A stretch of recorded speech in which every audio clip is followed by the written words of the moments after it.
Mi esposa me engañaba con su compañero de trabajo. El detalle, él era mi paciente en terapia psicológica, y hablaba de su relación secreta todo el tiempo. Mi nombre es Daniel, tengo 41 años, y soy psicólogo clínico. Trabajo desde hace más de una década en una consulta privada en Zaragoza. Siempre he llevado con orgullo mi profesión, mi ética, mi capacidad de separar lo personal de lo profesional. Hasta que llegó él.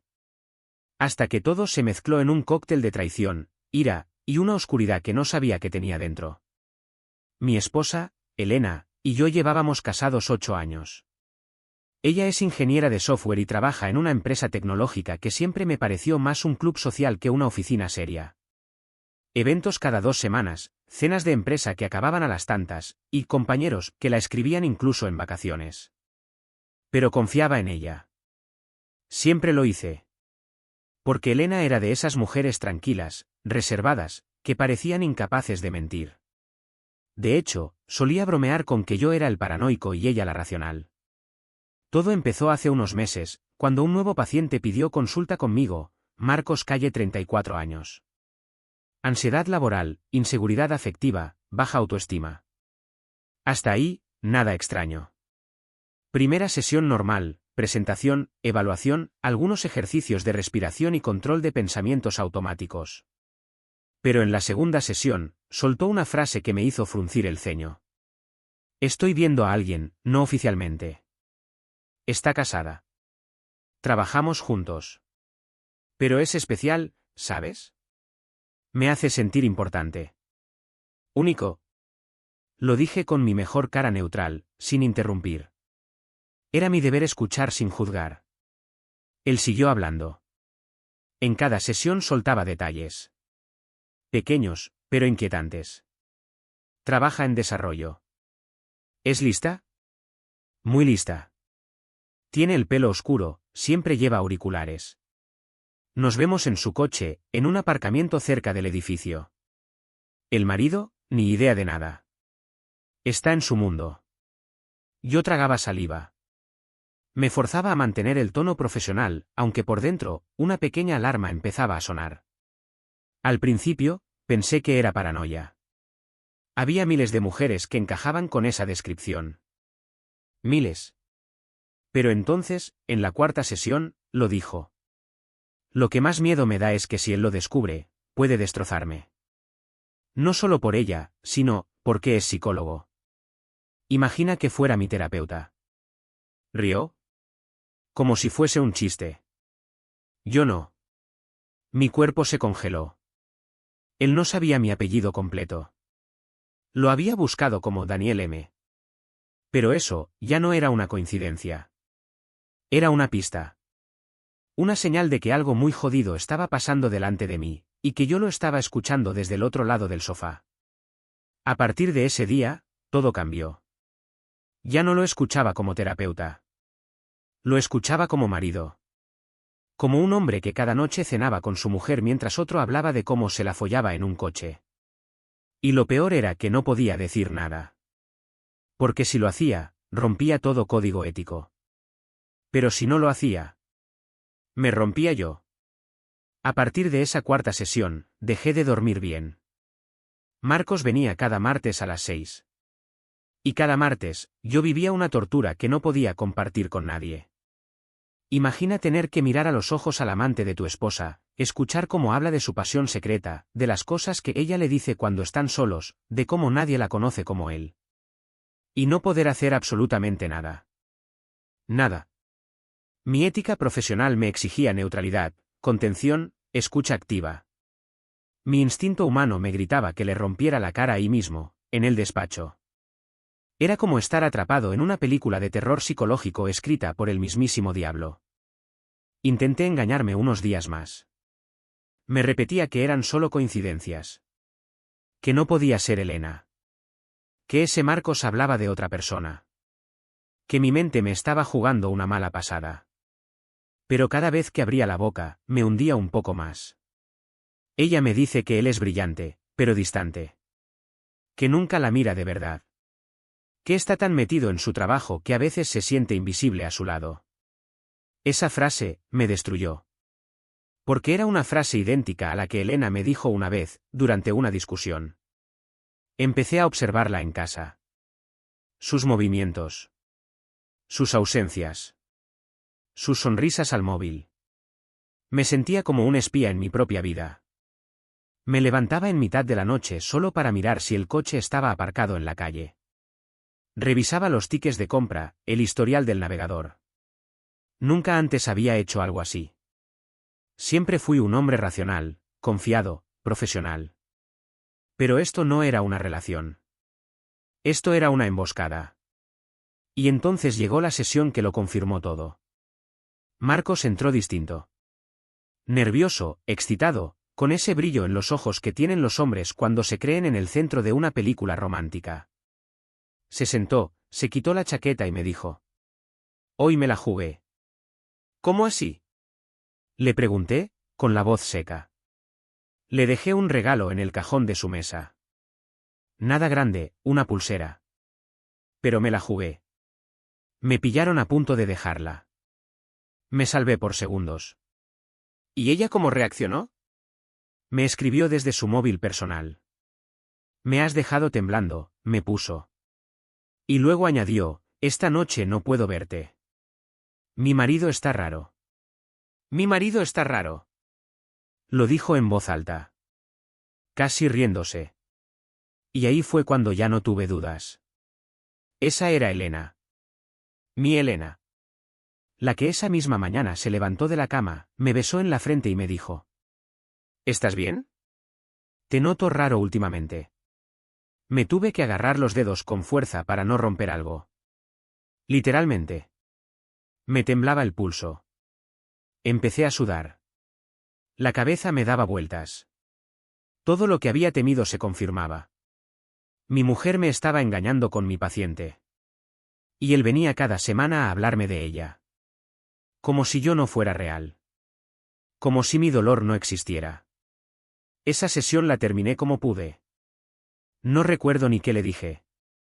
Solo recuerdo que al salir, me encerré en el baño de la consulta y vomité. Estaba atrapado. Si lo enfrentaba, rompía todo código. Si lo callaba, me volvía loco. Pero entonces se me ocurrió algo. Algo que podía cambiar las reglas sin que yo las rompiera. No iba a decir nada directamente. Pero sí podía observar. Investigar. Escuchar. Y preparar una trampa.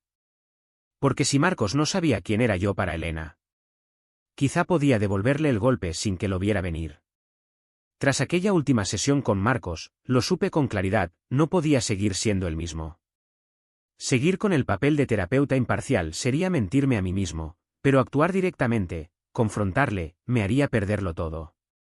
El colegio profesional, la consulta, mi credibilidad.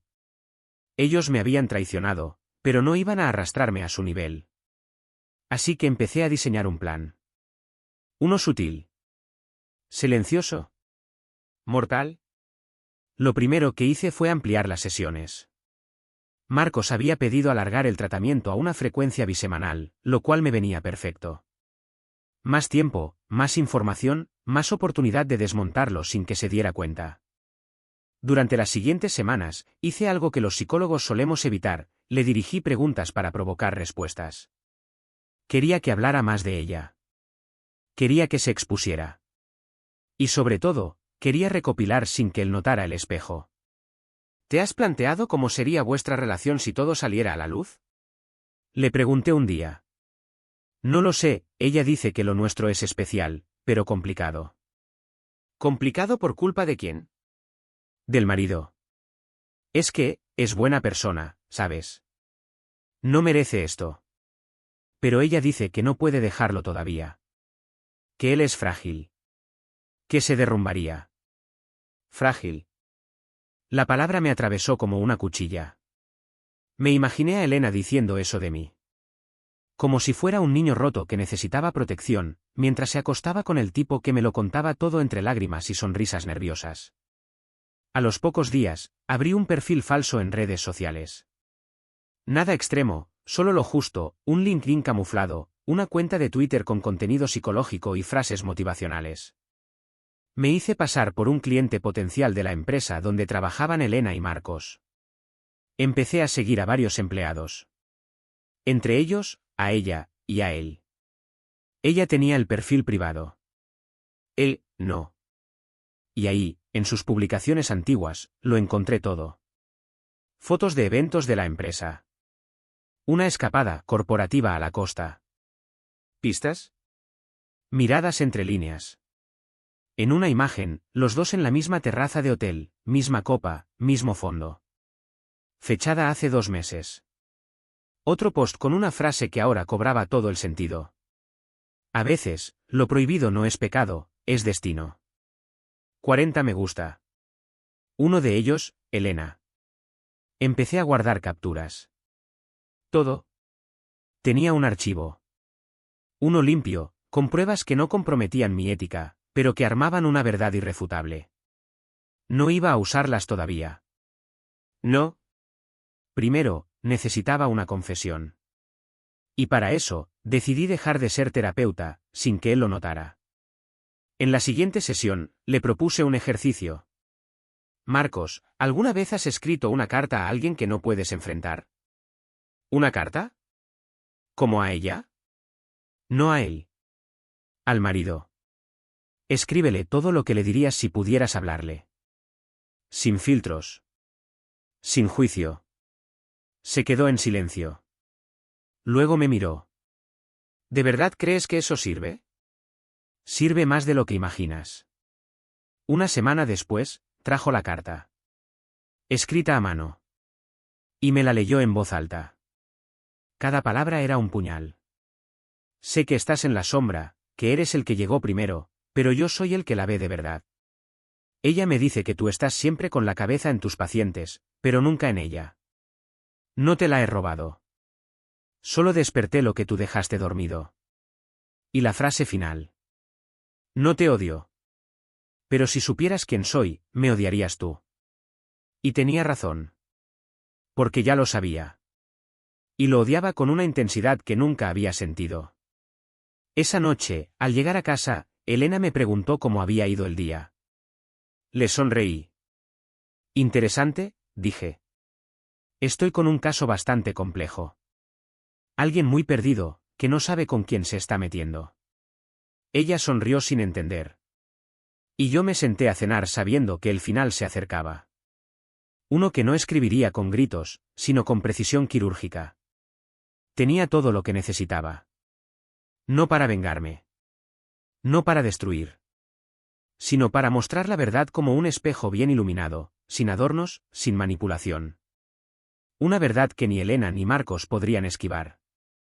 Esperé el momento justo. No iba a escribir un mensaje. Ni dejar pruebas anónimas. Ni mandarle un correo a la empresa. Yo no soy de esos. Yo iba a dar la cara.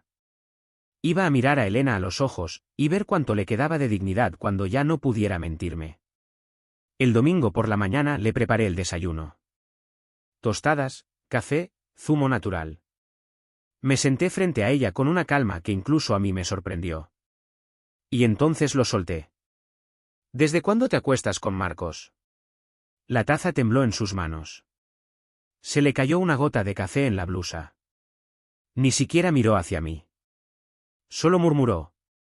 ¿Qué? ¿Qué estás diciendo?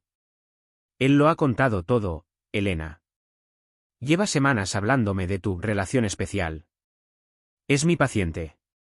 Levantó la vista como si hubiera visto un cadáver frente a ella. ¿Qué? ¿Tú, sabías? Desde hace un mes. Cada palabra. Cada mentira. Cada frase que tú me decías aquí, y que él repetía en el sofá de mi consulta. El silencio fue absoluto. Solo se escuchaba el ruido de la cafetera apagándose. No lloró. Ni gritó. Solo se quedó allí. Como si el alma se le hubiese ido por la boca. Yo, por mi parte, estaba tranquilo. Más de lo que jamás habría imaginado. Voy a dejarte, continué. Pero no te preocupes, no voy a denunciar a nadie. No voy a exponerlo públicamente. Eso sí, he documentado todo. Si alguno de los dos intenta arrastrar mi nombre por el barro, no me quedará más remedio que contar quién se sentaba en mi consulta a contar sus aventuras con una mujer casada, sin saber que el marido era su terapeuta. No hubo discusión. No hubo súplica. Solo una frase. No sabías cómo mirarme últimamente, ahora entiendo por qué. Le respondí sin odio. No. No sabías cómo dejar de mentirme. Y ahora ya no tienes que hacerlo. Se fue al día siguiente con una maleta pequeña. La ayudé a meterla en el coche. No por nobleza. Por cerrar el capítulo con clase. Porque si ella y su amante jugaron a lo sucio, yo terminé el juego con limpieza quirúrgica. 6 meses después. Cambié de consulta. Cambié de ciudad. No por miedo, sino por paz. Marcos canceló las sesiones por motivos personales poco después de la confrontación. Jamás me escribió. Jamás dio la cara. Cobarde hasta el final. Elena intentó rehacer su vida, según me contaron. Pero no le duró mucho. Su empresa se enteró de la relación oculta cuando alguien, no yo, filtró un informe anónimo con fechas y gastos de viajes que coincidían con proyectos ficticios. Ella fue apartada del equipo. Él, trasladado. Y la relación murió en cuanto la presión cayó sobre ellos. Como pasa con todo lo que nace en la sombra. ¿Y yo? Vivo más tranquilo. Volví a la docencia, a formar nuevos terapeutas. A veces cuento esta historia, sin nombres, como un ejemplo de los límites éticos más difíciles que un profesional puede enfrentar. ¿La ironía? Muchos alumnos creen que me lo he inventado. Porque nadie soportaría tanto sin explotar. Y yo les sonrío. Porque aprendí algo. A veces el silencio no es sumisión. Es estrategia. Y cuando lo usas bien, puedes desmontar una mentira sin necesidad de levantar la voz. Daniel,